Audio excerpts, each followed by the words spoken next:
De quoi j'ai l'air ? Nikos Aliagas. C'était en été et il y avait des orages épouvantables, comme quoi la météo, ça m'a déjà Ça à vous suit l'époque, ça m'a même précédé. Et on a attendu un petit peu que les orages passent et puis on a décollé. Alors il y avait le pilote, Eddie Mitchell, son impresario et moi dans l'avion. C'était un tout petit avion et ça bougeait. Et alors Eddie Mitchell m'a dit, vous savez jouer au poker ? La question improbable Voilà. dans les airs. Exactement. Alors, je lui ai dit un peu. Il me dit, voilà, parce qu'on avait un petit peu la trouille quand même. Il me dit, il faut qu'on s'occupe. Donc, je me souviens, il y avait une petite table là, contre le hublot.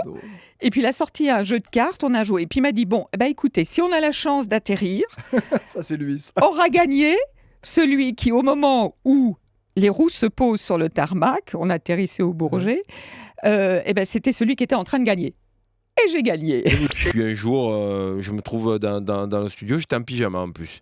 Et il y a un groupe de Brooklyn qui s'appelle Choice MCs qui a enregistré. Il y avait un des rappeurs qui peinait sur un couplet. Et mon ami Tony, il leur dit, mais j'ai mon pote Chill, il est de France, il s'est rappé en français. Tous les mecs me disent, mais vas-y, pose un couplet. Et en fait, j'ai posé un couplet. En pyjama.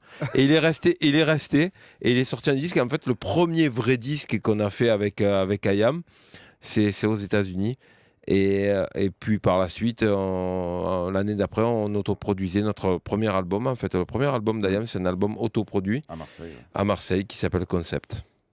Notre invité Thomas Dutronc ne choisit que des chansons où la guitare est omniprésente, importante, où elle donne le ton. C'est dire son rapport presque charnel, mais c'est inconscient. Mais oui, c'est une forme un peu de femme, quoi, finalement. Au fond, une guitare, c'est vrai. Hein. Ça a des formes féminines, hein, tu sais, les hanches, les... Et vous la posez sur votre ventre. Pour pas dire les fesses. Oui, quand même. Oui. Non, c'est vrai. La bouche, on appelle ça la bouche. Le manche, mais il n'y en a pas sur une femme. Non, pas tout le temps. Heureusement.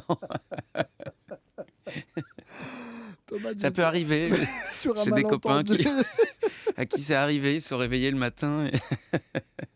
J'ai toujours du mal pour ces superstars qui n'ont pas eu la chance de vivre une vie normale avant de devenir des êtres, entre guillemets, exceptionnels. Parce qu'il suffit de très peu, et vous le savez mieux que moi, il suffit de très peu de reconnaissance publique pour que votre vie ne soit pas du tout la même que celle de n'importe qui. Qu'est-ce que vous ressentez ? Et puis surtout, vous devenez un autre sans... Vous devenez la marionnette de votre public.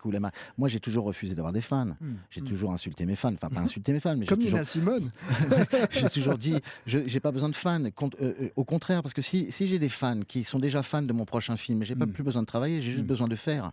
Et moi, je demande aux gens de rester l'œil ouvert et toujours en attente. Qu'est-ce qu'il va faire ensuite ? Ça, c'est bien. Attendons de voir la suite. De quoi j'ai l'air ? De quoi j'ai l'air sur Europe 1.